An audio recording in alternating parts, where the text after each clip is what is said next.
हरि ओम हरि ओम।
ओम सहना भवतु सहनौ भुनक्तु सह वीर्यं करवावहै तेजस्विनावधीतमस्तु मा विद्विषावहै।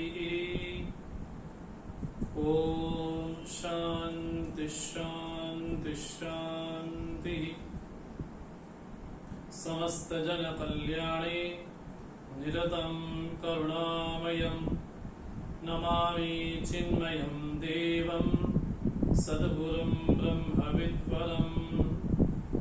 सदाशिवसमारम्भां शङ्कराचार्यमध्यमाम् अस्मदाचार्यपर्यन्तां वन्दे गुरुपरम्परां वन्दे गुरुपरम्पराम्। वन्दे देवोमापतिं सुरगुरुं वन्दे जगत्कारणं वन्दे पन्नगभूषणं मृगधरं वन्दे पशूनां पतिं वन्दे सूर्यशशाङ्कवह्निनयनं वन्दे मुकुन्दप्रियम् वन्दे भक्तजनाश्रयं च वरदं वन्दे शिवं शङ्करं वन्दे शिवं शङ्करम्।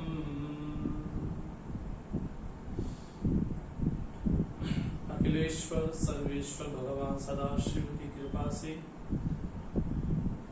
माँ ललिता की कृपा से, पूज्य गुरुदेव के आशीर्वाद से, पूज्य गुरु जी के आशीर्वाद से हम श्रावण मास में श्री शिव महिम्न स्तोत्र पर चर्चा कर रहे हैं।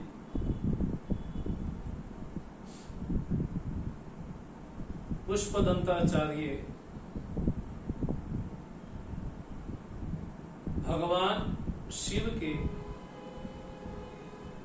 एक अनोखे संबोधन से हमें अवगत कराते हैं।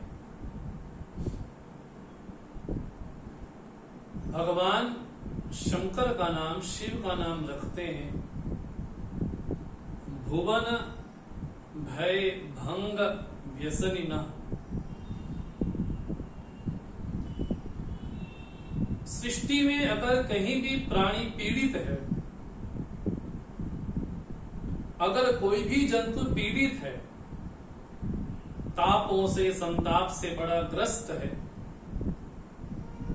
अगर कोई निश्चल भाव से प्रार्थना करता है, उस प्रार्थना से प्रसन्न होकर के भगवान उसके कष्ट का निवारण भी करते हैं। और भगवान की प्रार्थना न केवल मनुष्य करते हैं, न केवल देवता करते हैं, अपितु दैत्य गण भी भगवान सदाशिव की ही प्रार्थना करते हैं और अपने अभिष्ट को प्राप्त भी करते हैं। इसलिए एक भगवान शंकर को व्यसन है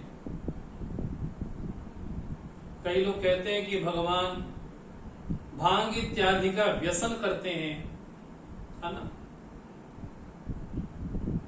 लेकिन यहां पर वर्णन आया कि भगवान को व्यसन तो है, एक नशा तो भगवान को है, लेकिन वो नशा, वो व्यसन कौन सा है भगवान शंकर को,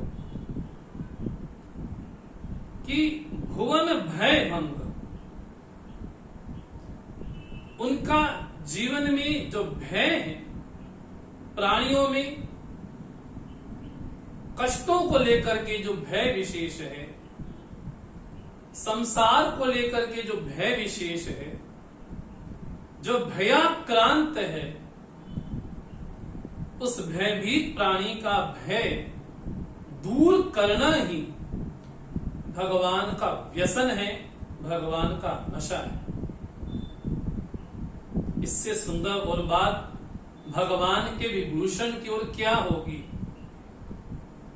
इसलिए कहते हैं विकारोपि श्लाघ्य, वो श्लाघनीय है, वो प्रशंसनीय है। यदि उनका कंठ हलहल विष को पीने के बाद अगर नील वर्ण का हो भी गया है, तो नील वर्ण उनके शरीर को कुरूप करने के बजाय उसके भगवान शिव के स्वरूप को और गुणों से सुशोभित भी कर देता है। लेकिन भगवान शिव है कैसे?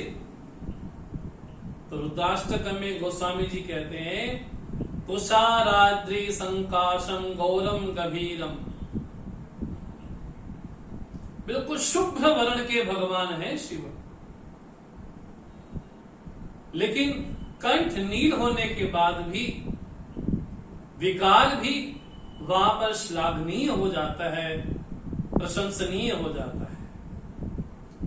समस्त लोगों पे उपकार करना ही ये भगवान सदाशिव का व्रत है।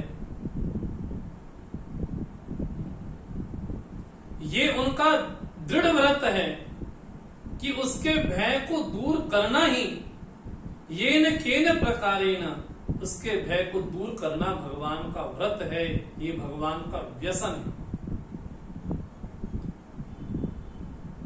इस रूप में पुष्पदंताचार्य भगवान की स्तुति करते हैं।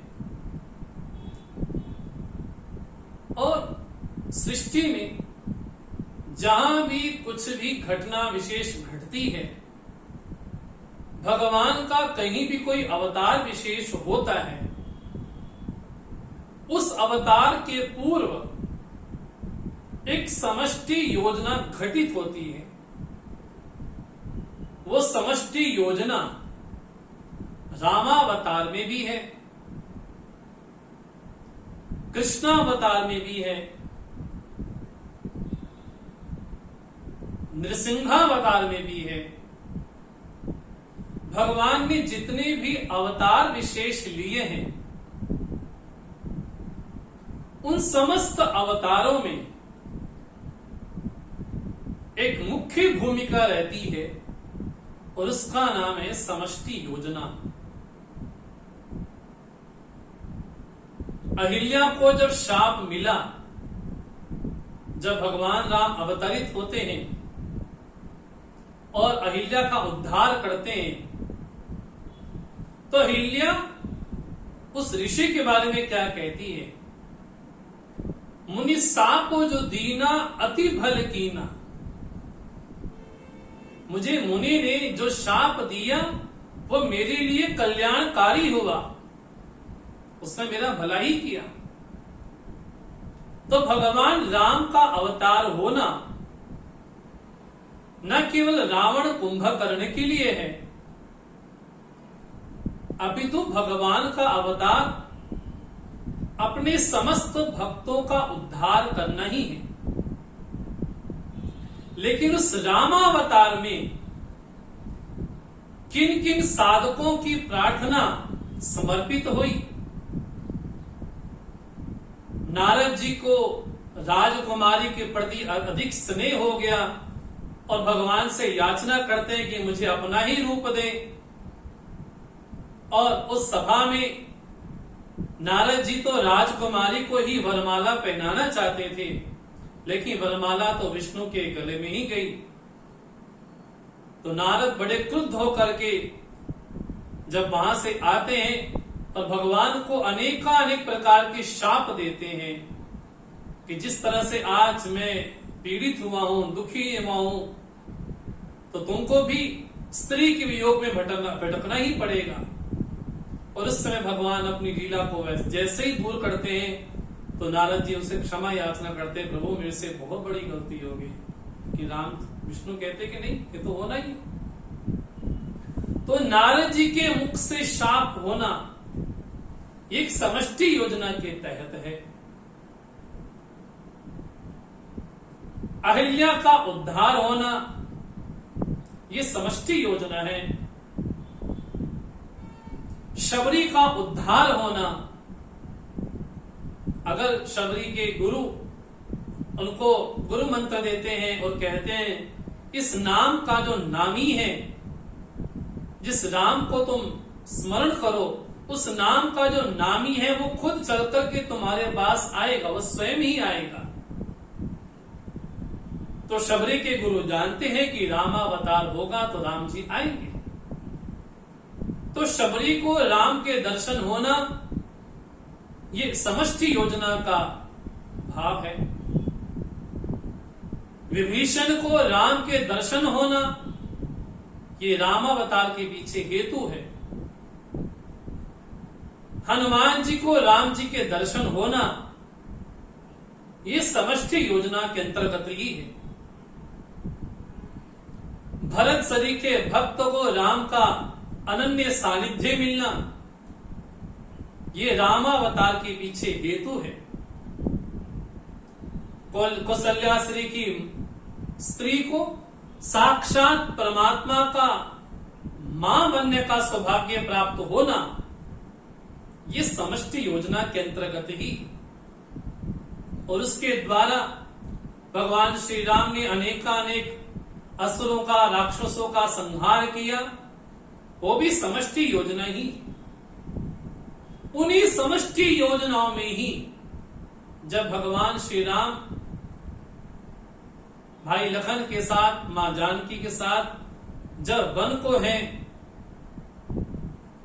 और रावण ने छल पूर्वक मां सीता का, जानकी जी का अपहरण किया, तो राम जी, लखन जी वन में भटक रहे हैं और घूम रहे हैं और पेड़ लताओं से पूछ रहे हैं, तुम देखी सीता मृगनयनी, क्या तुमने कहीं मेरी सीता को देखा है? इस प्रकार रुदन पूर्वक पेड़ों से, लताओं से भगवान श्री राम पूछ रहे हैं। और उसी समय ही भगवान शिव का आगमन ऋषि के पास होता है और भगवान सती के साथ शिव कथा सुनने को वहां पर आते हैं। लेकिन जब कथा संपूर्ण होती है तो भगवान शिव मां सती के साथ जब आकाश भ्रमण करते हुए जा रहे हैं, उसी समय भगवान शिव और मां सती क्या देखते हैं कि राम जी रुदन कर रहे हैं। और ऐसी स्थिति में कैसा भाव प्रकट हुआ, भगवान शिव ने प्रणाम किया, उस अभिनय को देख करके प्रणाम किया। हालांकि भगवान चाहते थे कि मैं साक्षात दर्शन करूं उनका, लेकिन अभिनय में कोई रुकावट ना आए, इसलिए भगवान शिव दूर से नमन करते हैं और कहते हैं, जय सच्चिदानंद जग पावन। हे सच्चिदानंद, हे जग पावन, आपकी जय हो, आपकी जय हो। मां सती जब ऐसा सुनती हैं कि एक तो राजा का बेटा पत्नी के वियोग में रुदन कर रहा है और मेरे पति परमेश्वर ये कहते हैं, हे सच्चिदानंद, तो मेरे पति की वाणी व्यर्थ नहीं हो सकती और मेरा अनुभव भी व्यर्थ नहीं हो सकता। अनुभव ये कह रहा है कि राजा का बेटा पत्नी के वियोग में रुदन कर रहा है और श्रुति ये कह रही है, जय सच्चिदानंद। और ऐसी स्थिति में मां सती के हृदय में एक संशय का जन्म होता है, और वो संशय कितना भयानक होता है कि साक्षात परमात्मा से आग्रह कर देती हैं कि मैं तो परीक्षा लेने के लिए देखना चाहती हूं कि वास्तव में परमात्मा है या नहीं। भगवान शिव ने अनेकों बार समझाया कि सती तुमको नहीं जाना चाहिए, नहीं जाना चाहिए, लेकिन अनेक बार कहने के बाद भी जब मां सती नहीं मानी तो उनके मन में जब संशय आ ही गया तो भगवान कहते कि जाओ परीक्षा लो फिर जा करके। और भगवान शिव विश्वास रूपी वट के नीचे बैठ करके ध्यानस्थ हो जाते हैं और मां सती राम जी और लखन भैया की परीक्षा के लिए जाती, और कैसा रूप लेकर के जाती हैं? बोले साक्षात जानकी जी का रूप लेकर के जाती हैं। और लखन जी तो थोड़े भ्रमित से हुए कि मां जानकी कहां से आ गई, लेकिन राम जी क्या बोलते, यहाँ कहां बिना वृष केतु के कहां भ्रमण कर रही हो माता जी? तो माता जी को लगा मैं तो पकड़ी गई, मेरा भेद तो पकड़ में आ गया। उस समय भगवान ने अपनी लीला दिखाई, तो जहां तहां उनको राम के दर्शन ही होते हैं। पुनः जब उनके पास अपने शिव के पास आती हैं तो असत्य भाषण करती हैं। भगवान शिव पूछते हैं परीक्षा ले ली? बोले नहीं, कछु न परीक्षा ली, मैंने कोई परीक्षा उनकी नहीं ली। और इस तरह से असत्य भाषण जब किया तो भगवान शिव ने मन ही मन मां सती का जब त्याग कर दिया, उसी समय आकाशवाणी होती है कि प्रभु भक्ति हो तो आपके समान ही हो। तो मां सती को लग तो गया कि कुछ न कुछ भगवान ने प्रतिज्ञा की है, और भगवान हिमालय में जाकर के कैलाश में जाकर के समाधिस्थ हो जाते हैं। और भगवान शिव की समाधि बड़ी लंबी चलती है, दीर्घकाल चलती है। और जब समाधि से भगवान शिव बाहर आते हैं और उस समय दक्ष के वहां एक यज्ञ का बड़ा अनुष्ठान होता है, तो सबको निमंत्रण जब दिया जाता है तो निमंत्रण में सबको बुलाया गया, लेकिन भगवान शिव को आमंत्रित नहीं किया गया। इसलिए यज्ञ भले कितना सात्विक था, कितना अच्छा था, लेकिन उसमें दुर्भावना भी थी। तो दुर्भावना के कारण वो यज्ञ भी अच्छी तरह से संपन्न नहीं हो पाया। तो मां पुनः पुनः आग्रह करती हैं कि मैं पिता के वहां जाना चाहती हूँ, मैं यज्ञ में जाना चाहती हूँ। तो बार बार समझाने के बाद भी मां नहीं मानती, और पुनः यज्ञ में जब आती है तो भगवान शिव का जब स्थान नहीं पाती है तो बड़ी क्रुद्ध हो जाती हैं और अनेक प्रकार के शाप वहां पर देती हैं और स्वयं को वहां पर भस्म कर देती हैं। तो ये समाचार जब भगवान शिव को प्राप्त होता है तो भगवान शिव वीरभद्र को और अन्य गणों को भेजते हैं, उस यज्ञ का विध्वंस करवाते हैं। पुनः सबकी प्रार्थना से प्रसन्न होकर के पुनः यज्ञ संपन्न होता है। लेकिन भगवान शिव तो मां पार्वती के अंग विशेष को लेकर के ही सृष्टि में जहां तहां विचरण करते हैं। वो जहां जहां माता जी के अंग विशेष गिरे वहां वहां शक्ति पीठ भी सिद्ध हो गई। लेकिन भगवान शिव तो अब वैराग्य संपन्न हो गए हैं, वैराग्य तो उनका स्वरूप ही है, लेकिन हमको संसार से रंच मात्र भी कोई प्रीति नहीं लगती। अब उनको समाधिस्थ होकर के बैठ जाते हैं, और उसी समय ही एक घटना क्या घटती है कि एक तारकासुर नाम का दैत्य प्रकट होता है। उसने बड़ा भयानक तप किया और इतना घोर तप किया कि ब्रह्मा जी को साक्षात आना पड़ा। ब्रह्मा जी से वरदान क्या मांगते हैं? अब देखो दैत्यों में ये बड़ी विशेष चालाकी होती है, जितने दैत्य हैं सभी एक ही चीज अवश्य मांगते हैं कि हम अमर हो जाएं। चाहे हिरण्याक्ष मांगे, चाहे हिरण्यकश्यप मांगे, चाहे रावण मांगे, चाहे भस्मासुर मांगे। और यहाँ पर भी तारकासुर वरदान क्या मांगता है कि अमर तो होना चाहता हूं, लेकिन अमर कैसे हो? तो ब्रह्मा जी को मानो कि लगता है कि हम चालाकी के द्वारा कुछ ऐसी बातें कहें कि ब्रह्मा जी भ्रमित हो जाए। और क्या वरदान मांगते हैं तारकासुर? बोले इस समय सबसे बड़ी बात यह है कि भगवान शिव तो समाधिस्थ होकर के बैठे। जब समाधिस्थ होकर के बैठे हैं और जितने देवता गण हैं वो सारे देवता गण तो तारकासुर के अधीन ही हो गए हैं। लेकिन बड़ी विचित्र बात है, तारकासुर रजोगुण प्रवृत्ति का प्रतीक है, एक पुरुषार्थ परायण है तारकासुर। और ऐसा नहीं कि तारकासुर नाम का दैत्य पूर्व में ही इतिहास में ही है। बोले जो भी व्यक्ति जीवन में रजोगुण से बहुत ज्यादा प्रभावित होता है, सत्ता का लोलुप होता है, भोग का लोलुप होता है, उसको तारकासुर ही कहा जाता है। यहां पर तारकासुर तो रजोगुण का प्रतीक है, लेकिन देवता तो सत्वगुण के प्रतीक हैं। लेकिन बात यहां पर उल्टी है, यहां पर सत्वगुण रजोगुण के अधीन होकर के काम कर रहा है। देवता सत्वगुण संपन्न होने के बाद भी रजोगुण अर्थात तारकासुर के अधीन होकर के काम करते हैं। ये तो सृष्टि में बड़ी विचित्र घटना घट रही है। और तारकासुर सोचता है कि भोग की इच्छा वही होती है जहां जीवन में अतृप्ति हो, जहां जीवन में अपूर्णता हो। हमारे ही जीवन में जब भी कहीं अपूर्णता होती है, अतृप्ति होती है, तभी जाकर के भोग की इच्छा पैदा होती है। अब तारकासुर सोचते हैं कि भगवान शिव तो अपने वैराग्य से संपन्न होकर के समाधिस्थ है, तो उनके जीवन में तो कभी भोग की पिपासा होगी नहीं, क्योंकि भोग की पिपासा वही है कि जो व्यक्ति बहिर्मुखी हो।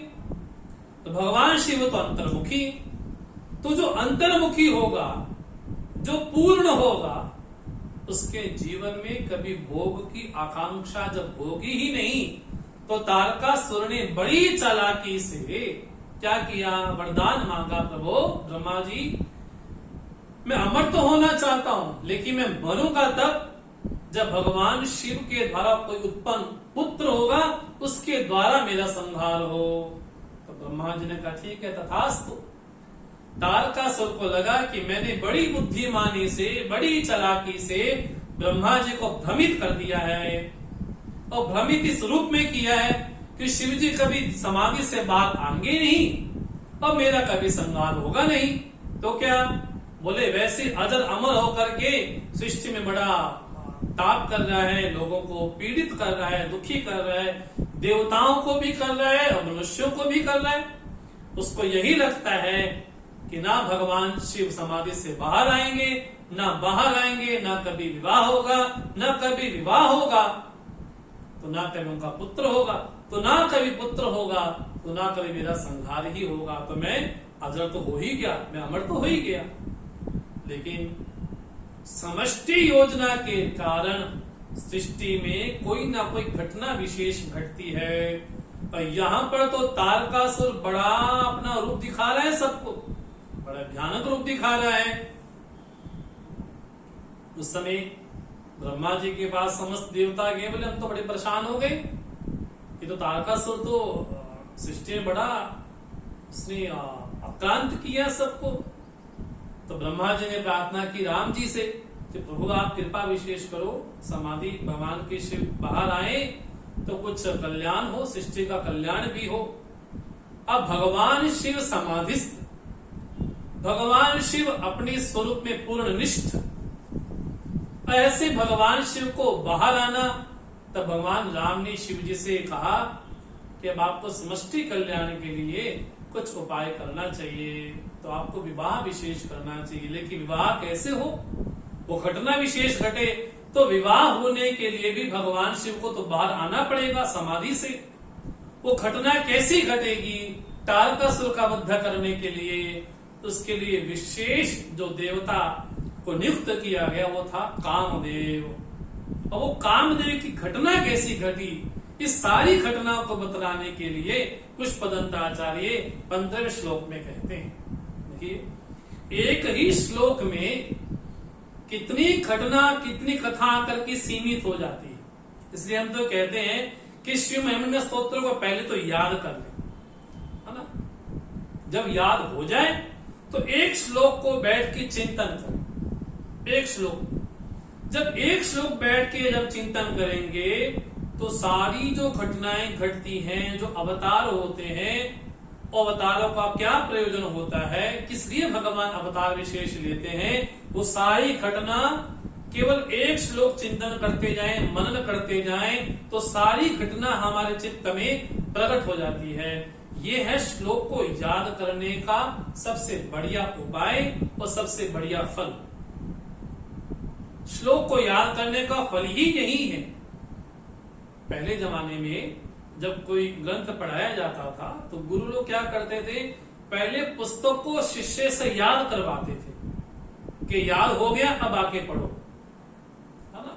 चाहे वो व्याकरण के सूत्र हो, चाहे उपनिषद के मंत्र हो, चाहे गीता के श्लोक हो, तो पहले याद करो, उसके बाद फिर पढ़ो। तो क्या होगा, बोले जब मंत्र पढ़ लेंगे, श्लोक पढ़ लेंगे, तो क्या होगा, उस पे मनन करना बड़ा आसान हो जाएगा। तो ये मनन का बड़ा विशेष फल है। अब इस पूरी घटना को बतलाने के लिए कामदेव ने जो घटना विशेष की, अब उसको बतलाने के लिए 15वें श्लोक में पुष्पदंत कहते हैं, असेदार्थानैव क्वचिदपि सदेवासुरनरे निवर्तन्ते नित्यं जगति जैनो यस्य विशिखा सपश्यन्निशत्वा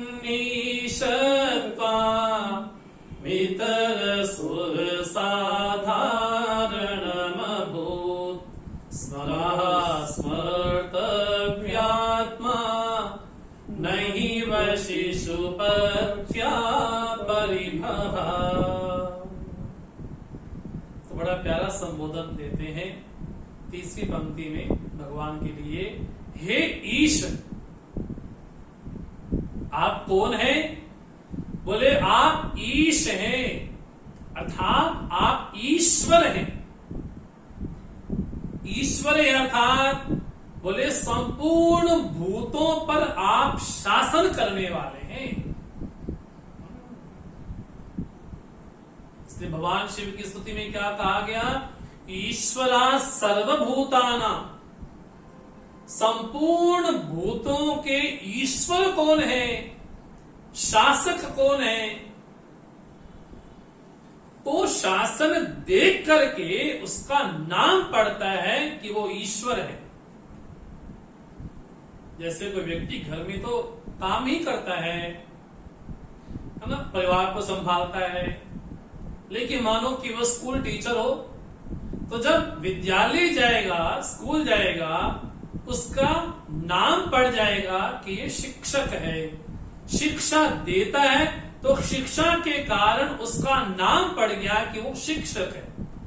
हालांकि वो मनोज कुमार, सुरेश कुमार कोई भी होगा, लेकिन नाम उसका पड़ जाता है कि वो शिक्षक है।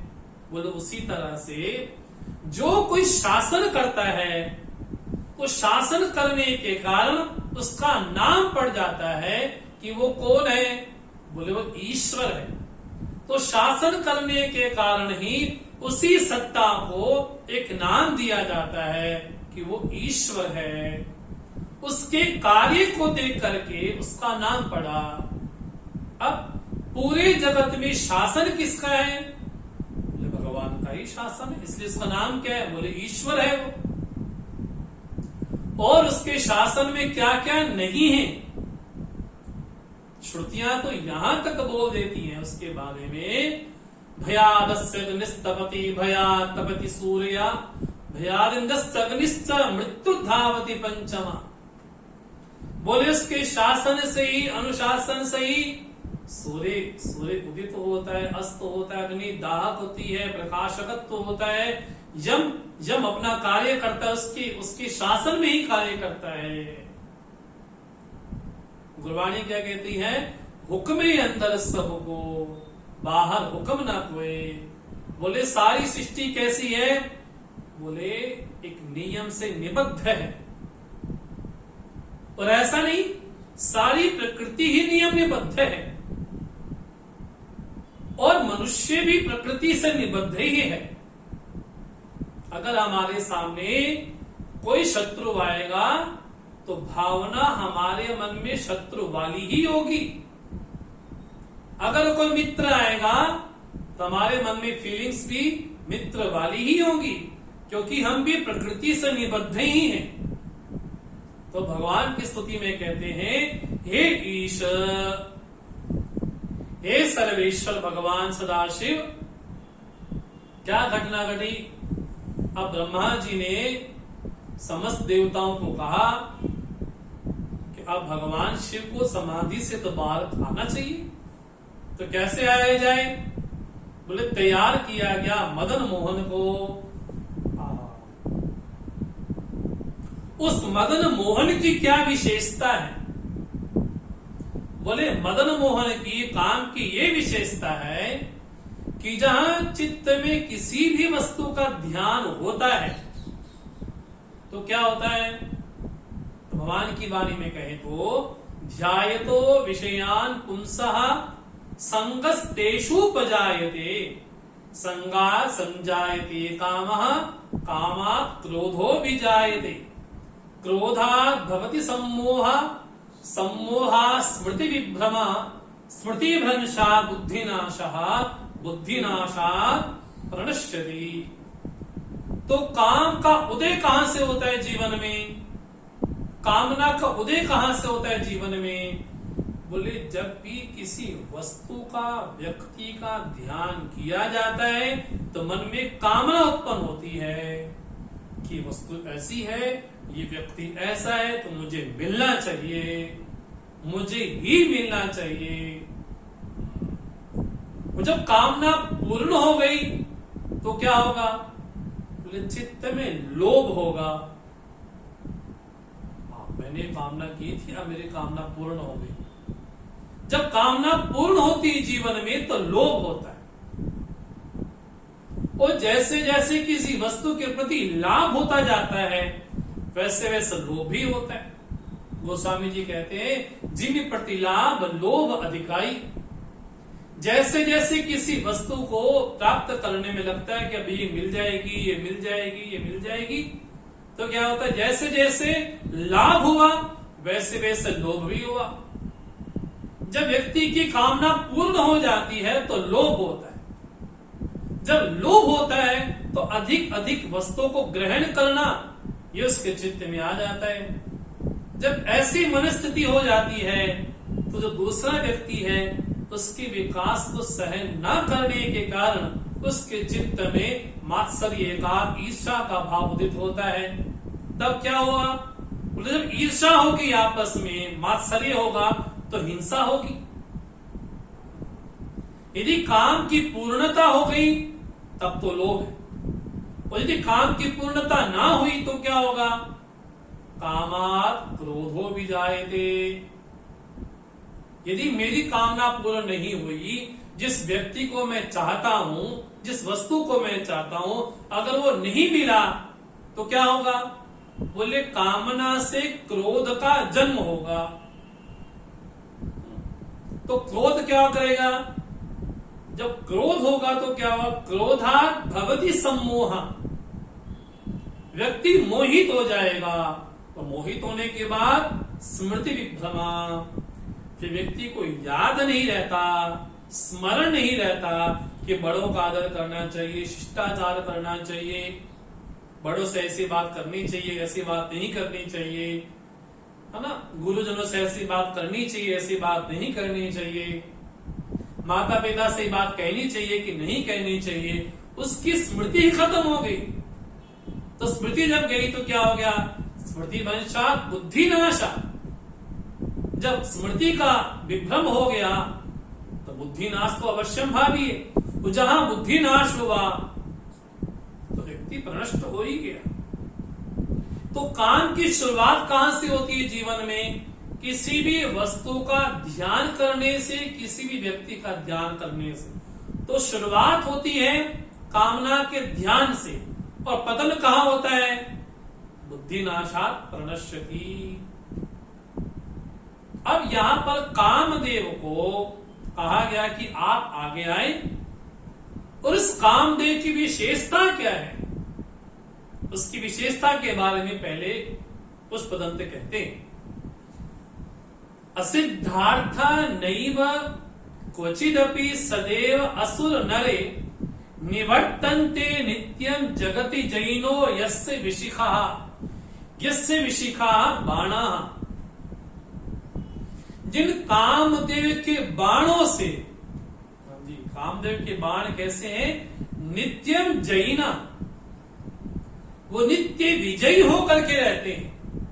ये कामदेव किसी पे भी कोई बाण छोड़ दे, कभी ऐसा नहीं होता है कि कामदेव का बाण खंडित हो जाए। कैसा है? तो कहते हैं असिद्धार्थ नैव, बोले कभी भी उसका कार्य सिद्ध हुए बिना वापस नहीं होता। अर्थात इंद्र को लगता है कि ये व्यक्ति बड़ा तपस्या कर रहा है, ये ऋषि बहुत तपस्या कर रहा है, ये व्यक्ति बहुत तपस्या कर रहा है, तो क्या करें? उसके चित्त में जाकर के कामना को उदित कर दें। तो कामदेव क्या बोलते हैं? आपका काम हो जाएगा। क्या करते हैं? बोले एक ही बाण छोड़ते हैं। बोले 5-5 बाण तो कामदेव के पास में, तो कामदेव क्या करते हैं? बोले एक ही बाण छोड़ते हैं, उनका काम हो जाता है। तो कामदेव की स्तुति के बारे में कहते हैं असिद्धार्था नैव, कभी ऐसा नहीं हुआ कि कामदेव ने बाण छोड़े हो और उसका कार्य पूरा ना हुआ हो। तो क्या बोलते? असिद्धार्था नहीं, कभी असिद्ध हुए नहीं, सिद्ध होकर के रहते। और यहां तक कि क्वचिदपि सदैव असुर नरे न निवर्तन्ते, चाहे असुर हो, चाहे देवता हो, चाहे नर हो, मनुष्य हो, बोले जिसके ऊपर भी काम ने अपने बाण छोड़े वो कभी वापिस बाण नहीं आते, फिर तो उसका छेदन करके ही वापिस आते हैं। तो ये तो कामदेव की स्तुति करते हुए पुष्पदंत कहते हैं, ये तो कामदेव की विशेषता है। अब ब्रह्मा जी ने समस्त देवताओं को कहा कि अब क्या करो? बोले बुलाओ कामदेव, क्योंकि कामदेव कैसा है? बोले सबको मोहित कर देता है। तो सभी देवताओं ने कहा हे कामदेव, अब आपकी जरूरत पड़ गई समष्टि में, क्योंकि समष्टि में जहां भी जरूरत पड़ती है तो सभी देवता कामदेव को बोलते हैं भैया वो ऋषि तपस्या कर रहा है, उसकी तपस्या जाके थोड़ी भंग करो। तपस्या भंग हो गई। अब यहां पर सारे देवता जाते हैं कामदेव के पास, तो कहते हैं कि अब जाओ, अब भगवान शिव की समाधि को खंडित करो। पहले तो कामदेव बोलते हैं भाई मैं ही मिला आपको बदलने के लिए, लेकिन ब्रह्मा जी ने भी कहा है और देवता ने भी कहा है, तो कामदेव वहां पर जाता है। लेकिन कामदेव की बड़ी अजीब सी घटना वहां पर घटी। खंडित तो करनी है भगवान शिव की समाधि, लेकिन सबसे पहले क्या करते हैं? बोले कामदेव सारी सृष्टि को ही कामाभिभूत कर देते हैं। बोले सामान्य मनुष्य के हृदय में अचानक से काम का भाव उदित हो जाता है। अब अरे घटना तो आपको दिखानी चाहिए, भगवान शिव की समाधि तोड़ो बस, लेकिन ये अनावश्यक घटना क्यों घटी? कामदेव ने आखिर पूरी सृष्टि को ही काम से कोई मोहित कर दिया। बोले कितना भयानक मोहित कर दिया। गोस्वामी जी बोलते जही राखे रघुवीर सो उबरे तेहि काल में। जिनको भगवान श्री राम बचाना चाहते थे वो तो बच गए, लेकिन बाकी सारे, बोले बाकी सारे तो बिल्कुल काम से ग्रसित से हो गए, ऐसी स्थिति हो गई। लेकिन जब कामदेव को लगा कि मैंने इतना समष्टि में कर दिया है और शिव का प्रभाव ही नहीं आया, तो थोड़े समय के बाद काम का प्रभाव थोड़ा कम हो गया। और समष्टि में वैसा ही हुआ जैसे व्यक्ति मदिरा पीने के बाद नशे में आ जाता है, और मदिरा खत्म हो गई, नशा खत्म हो गया, तो व्यक्ति साधारण हो जाता है। बोले वैसे लोगों की स्थिति हो गई। अब कामदेव पहुंचते हैं कैलाश पर्वत पर, जब भगवान का नित्य निवास। अरे वो कैलाश पर्वत तो तपोभूमि है, वो भोग भूमि तो है नहीं। तो जब भोग भूमि नहीं है तो वहां पर भी भगवान शिव की समाधि को तोड़ना चाहते हैं। अब स्थिति कैसी है? सापश्यन त्वाम इतर साधारणम अभूत। कामदेव ने भी आपको साधारण सा देवताई समझ लिया था। सपश्यन, उस कामदेव ने आपको क्या समझा? त्वाम इतर साधा, इतर सुर, इतर माने अन्य सामान्य लोगों की तरह ही। कामदेव ने सोच लिया कि जैसे मैं लोगों को प्रभावित करता हूं वैसे ही भगवान को भी प्रभावित कर दूंगा मैं। तो यही बहुत बड़ी गलती कामदेव ने की। अब कामदेव को लगता है कि भगवान शिव की समाधि को खंडित करना चाहिए। भगवान शिव तो समाधिस्थ होकर के बैठे हैं बिल्कुल। अब ऐसा जो पुष्प धनवा है तो क्या करता है? अपने मित्र ऋतुराज को आह्वान करता है। उस कैलाश पर्वत पर ही दिव्य दिव्य वस्तुओं का, व्यक्तियों का आवाहन होता है और अनेक प्रकार की जो रजोगुणी प्रकार की प्रवृत्ति है वहां पर प्रकट हो जाती है। और जब अब लगता है कि भगवान शिव की समाधि नहीं टूट रही तो कामदेव एक वृक्ष पर बैठ करके रस से अभिभूत है, उस पे बैठ करके एक बाण जो कि उच्चाटन का बाण है वो भगवान शिव के हृदय में ही जैसे आघात करता है। और जैसे भगवान शिव अपना जैसा ही नेत्र खोलते हैं कि ये अचानक से घटना कैसे घट गई, तो जैसे ही देखते हैं कि सामने वृक्ष पर कामदेव बैठा है, भगवान ने अपना नेत्र खोला, उसी समय ही कामदेव बिल्कुल भस्म हो जाता है। तो क्या बोलते हैं? स्मरा समर्थव्यात्मा। अब कामदेव नाम का कोई व्यक्ति नहीं रहा। अब क्या हो गया? बोले अब तो कामदेव एक स्मरण का विषय रह गया। बस हमारे जीवन से अगर कोई चला जाए, कोई दिवंगत हो जाए, जब तक था तब तक उनसे बातचीत कर लेते थे, व्यवहार कर लेते थे, लेकिन व्यक्ति जाने के बाद अब वो क्या हो गया? बोले हमारे स्मरण का विषय रह गया। बस वो ऐसे थे, वो ऐसे थे, उनका स्वभाव ऐसा था, वो ऐसा बोलते थे, वो ऐसा करते थे। अब वो व्यक्ति कैसा हो गया? बोले स्मरण का विषय रह गया। बोले वैसे ही भगवान शिव ने जैसे ही अपनी समाधि से बाहर आए और कामदेव जैसे ही भस्म हुए, अब पूरे लोक में वो केवल स्मरण का विषय रह गया कि कामदेव नाम का कोई व्यक्ति था। बस अब सभी देवता आते हैं, भगवान से प्रार्थना करते, प्रभु आप कृपा करें, आप लोगों पे उपकार करें, ये समष्टि कल्याण के लिए हमने बड़ी धृष्टता की आपके सामने। तो राम जी उनसे आग्रह करते हैं कि अब आपको विवाह करना चाहिए। उस समय मां सती तो उस यज्ञ भूमि में अपने आप को विनिष्ट कर दिया। अब अगले जन्म में वो पार्वती बन करके आती हैं और वो पार्वती कौन है? साक्षात जिज्ञासा की वृत्ति। इसलिए घटना कहां से घटती है? बोले इसको बोलते हैं सती से पार्वती की यात्रा। क्या है? बोले संशय से जिज्ञासा की यात्रा है। पहले वो संशय में थी तो संशय पूर्वक शिव जी से कहती थी कि राम कौन है। अब जिज्ञासा में है, अब जिज्ञासा रूप में पूछती है कि वो राम कौन है। अब यहाँ पर माँ पार्वती ने कैसा तप किया जीवन में? तो माँ पार्वती के जीवन में त्याग भी है, प्रार्थना भी है, और प्रार्थना के बाद भगवान प्रसन्न भी होते हैं। लेकिन प्रसन्न होने के बाद माँ पार्वती की परीक्षा भी होती है, उस परीक्षा में लेने के बाद उत्तीर्ण भी होती हैं। तो परीक्षा के बाद उनकी प्रतीक्षा भी हुई, तो प्रतीक्षा के बाद उनको भगवान की प्राप्ति हुई, और प्राप्ति होने के बाद भगवान के साथ उनका परिणय हुआ, विवाह हुआ। तो भगवान विहार करते हैं, तो विहार करने के बाद भगवान शिव के द्वारा, माँ पार्वती के द्वारा उनके पुत्र षडानन का जन्म होता है। तो 6 कृतिकाओं ने उनको दुग्ध पान कराया था, इसलिए वो षडानन हो जाते हैं। तो 6 मुखों से जिनका दुग्ध पान हुआ, ऐसे षडानन क्या करते हैं? बोले षडानन तो विवेक का प्रतीक है, और जो 6 कृतिकाएं हैं वो वेदांत दर्शन की 6 संपत्तियां हैं। शम, दम, तितिक्षा, श्रद्धा, समाधान, एकाग्रता, उन 6 संपत्तियों से ओतप्रोत हैं विवेक रूपी षडानन हमारे कार्तिकेय जी। ऐसे कार्तिकेय जी तारकासुर का संहार करते हैं। तब इतनी बड़ी घटना केवल एक ही श्लोक में संपन्न होती है।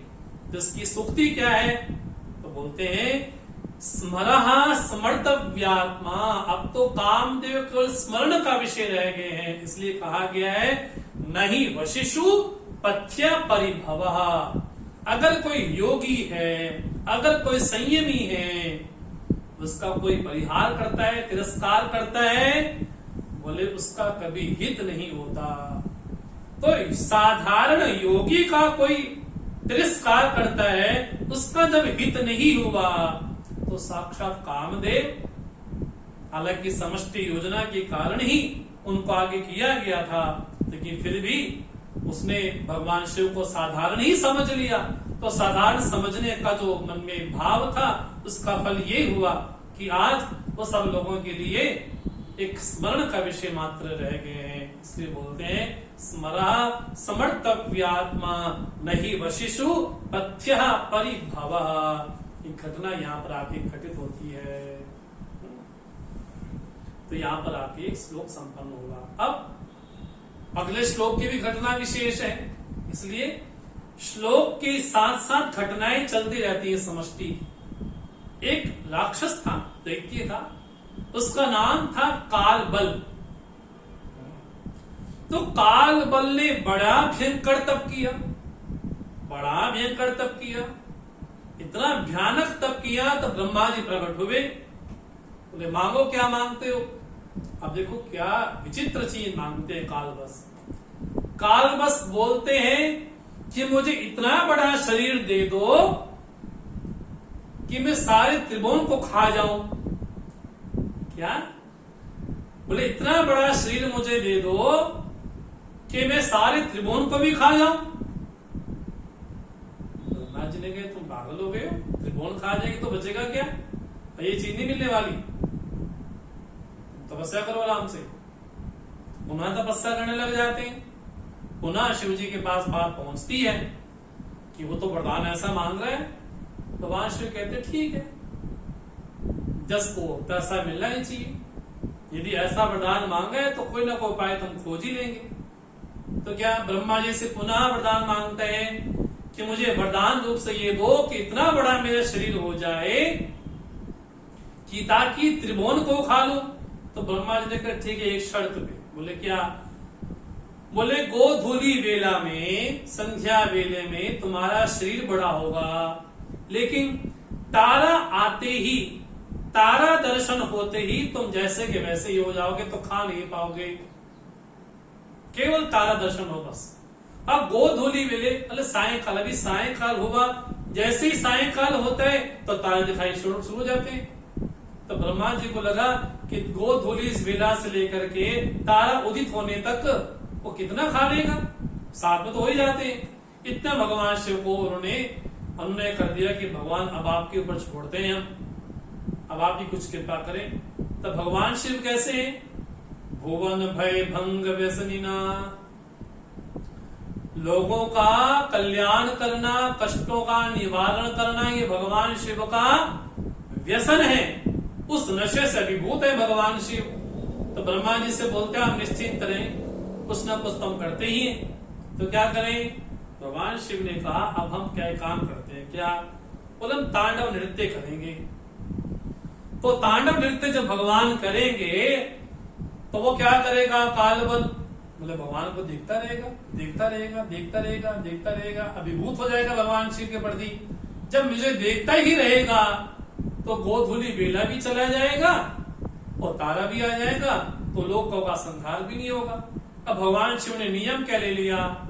बोले बैठ के नृत्य ही करना है, नृत्य ही करना है, तांडव ही करना है, तांडव ही करना है।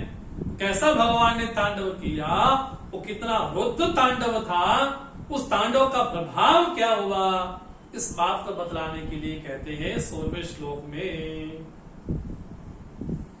महीपादाघाता